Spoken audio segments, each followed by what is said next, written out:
Ian, on June 16th, 1994, I walked into an operating room in a hospital in Houston, Texas. Your mother was about to give birth to you, and I was fortunate enough to be able to witness the gift from God. She was unconscious, so I could not speak to her. Around 6 p.m., by the way, there was also a Houston Rockets and a New York Knicks basketball game going on, and the doctor announced to me, I want to watch that game, so we're doing a cesarean. I'm not kidding, because Ian was a big kid. What was he? 21 inches, 10 pounds, or something like that. And it was 2 weeks late. Long story short. So we were waiting until 6 p.m. and then he was delivered. I stared in awe at you as you were unveiled and came into the world. There was a team of doctors in the room, and one of them had placed you underneath a heating lamp after cutting your umbilical cord. I'm standing there and I'm watching it, and I'm stunned. For the first time in my life, I have nothing to say. There was a team of doctors. They put you under in the room, placed you underneath a heating lamp, and cut your umbilical cord. Your skin had a tint of blue to it, but I didn't notice that it was blue. I was just stunned by the moment.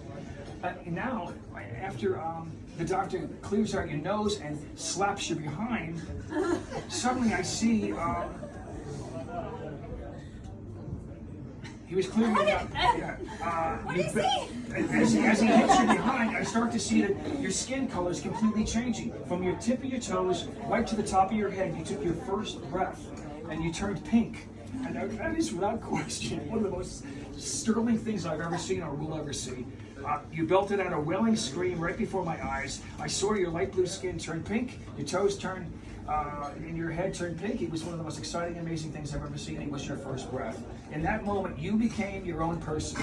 And in that same second, my heart leaked out and wrapped you in so much love.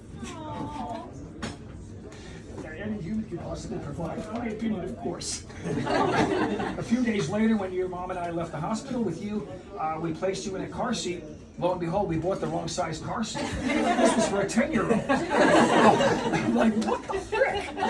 So anyway, I drove you as if I had the most precious cargo ever to be transported. We're almost done here.